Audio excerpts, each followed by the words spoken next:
Hi, in this video I'm going to talk about highlights of Java 8. Java 8 introduced functional programming in object-oriented Java.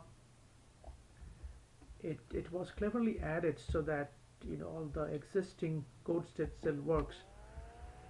Lambdas, which are anonymous functions, have been added to bring in functional programming in Java. Lambdas can be passed around as functions, as you can do in functional programming languages. So in functional programming, a function which is a piece of code which can be executed later can be passed around as parameter. We were able to kind of do it in Java using anonymous inner classes, but it was very verbose. Now you can do it in a much easier and more expressive way using Lambda. But Lambda is still an object of type functional interface, even though it's still it acts like an anonymous function. Functional interfaces are new, and so these are special interface which can have only one abstract function, and this one abstract function is actually implemented by Lambda, because Lambda is it's an anonymous function and it's just implementing one function at a time.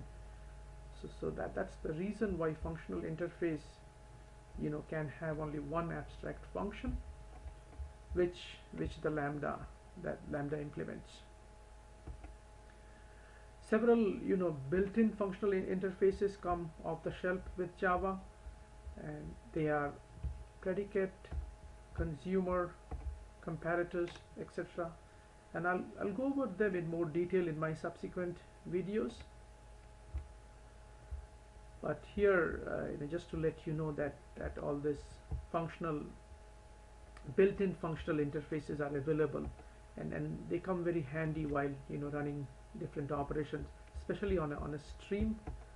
Stream is a cool interesting new feature added in Java 8. So stream is a sequence of elements created from a collection. So from any collection you can simply call the stream method to create a stream from a collection, which is a sequence of elements.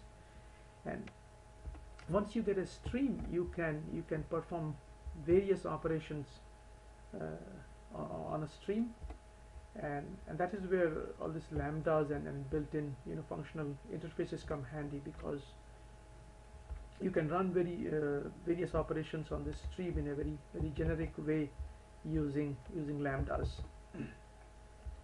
So why Java 8? What are some of the benefits of Java 8? I think it helps you in writing much more expressive code, something that's very easy to read, understand, and obviously if you can understand it becomes much easier to maintain the code.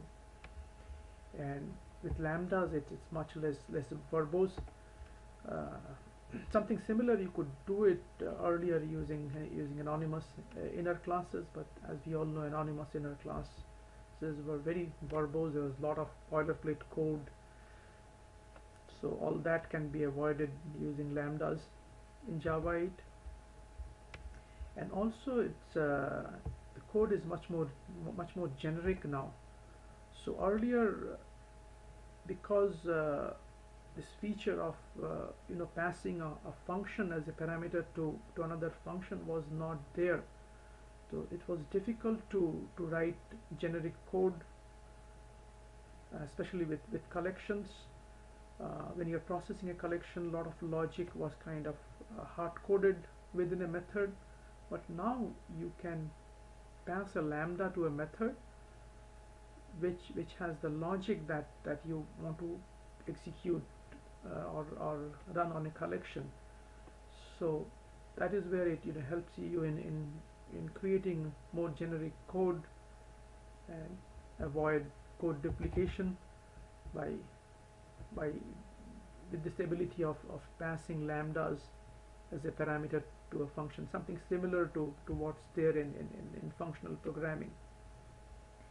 And also with streams, you could do parallel processing of elements in a stream, and that helps in improving the performance quite a bit. So it's better performance.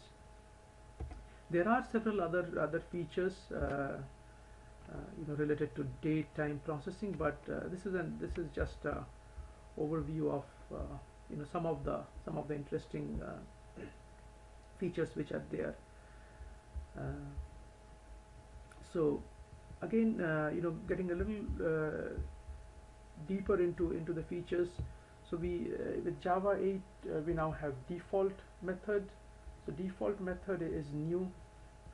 It's you can have a concrete method in an interface now. Earlier interface could not have concrete method, but now you can have concrete methods in an interface, but you have to use the default keyword.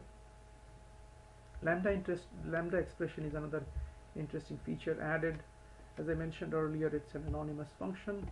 It's an object of type functional interface, brings functional programming to Java, reduces volume of code, avoid code duplication. Here is an example of a simple lambda.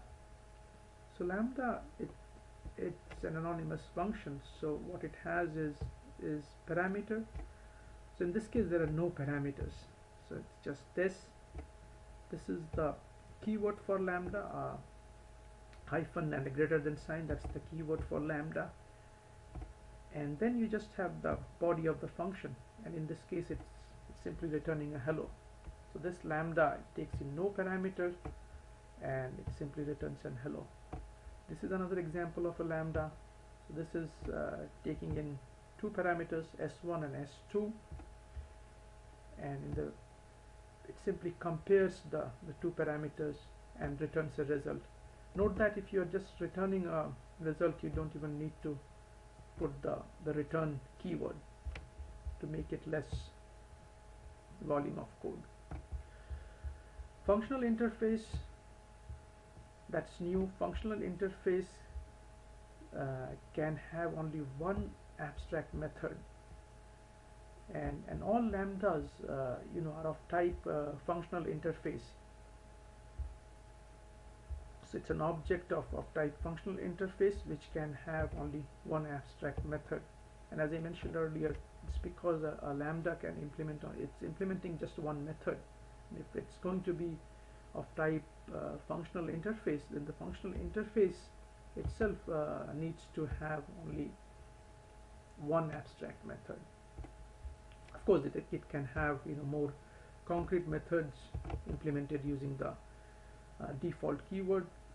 Functional interface annotation, that enforces the rule that in that interface, if it's a functional interface, it can have only one abstract method. Again, lambda expression is an object of type functional interface. Now Java 8 comes in with various built-in functional interfaces like predicates, consumer, function. These are very useful when you are running operations on a collection using a stream. So it will become more clear when we look at it from how useful it is while processing a collection. So let's say you have a students collection, which is a collection of students object, and from that you can generate a stream by simply calling the stream method. And what the stream method does, it's going to return you a sequence of elements called stream, and then you can run various operations on that stream. For example, filter, sorted, map, for each, match, etc. And when you are running this operation, that is where you use this functional interfaces and lambdas, and also built-in functional interfaces, like predicate. So let's take this predicate example. For example, here we are trying to filter the stream. Let's say from your students collection you want to get only those students whose name starts with S. So for that you're passing this lambda to this filter, and what it's doing is it's simply taking one parameter, which is basically the student, and then it's evaluating a condition. So it's getting the name of the student, and it's checking whether the name starts with an S. So essentially it's taking one parameter, evaluating a condition, and returning a boolean. So that's what a predicate built-in functional interface is. It takes one parameter, evaluates a condition, and then returns a boolean. So now you can simply pass this predicate in the form of this lambda, and you can pass it to the filter operation, and boom, it will go through the entire collection and apply this condition, and returns, and it's going to return you a new stream of students who match this criteria. So one interesting thing to note here, it's returning another stream, so it's an intermediate operation, so it can be chained. The filter can be chained with other operations, for example sorted. So sorted is another operation. It's taking in this lambda, which is basically a comparator. You could do other things like map, which is converting the student object to simply a string object. It's simply returning a list of name for the students, excuse me. You have other operations which are more terminal in nature, for example for each. So it's going to loop through each element in the student, and it's taking this lambda, or you can say it's a consumer built-in functional interface which takes in one parameter and simply performs an operation on this. In this case it's just performing the print operation. There are other terminal operations, for example match.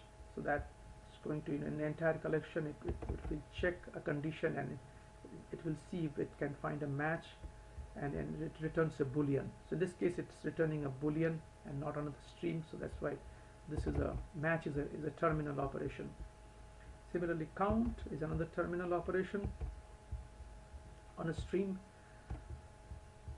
Now another interesting feature that was added for stream is you could either get a parallel stream or a sequential stream. When you just do stream, it returns you a sequential stream, but you could do a parallel stream, and that gets you back a parallel stream. And the beauty of it is once you get a parallel stream, all the operations that are performed on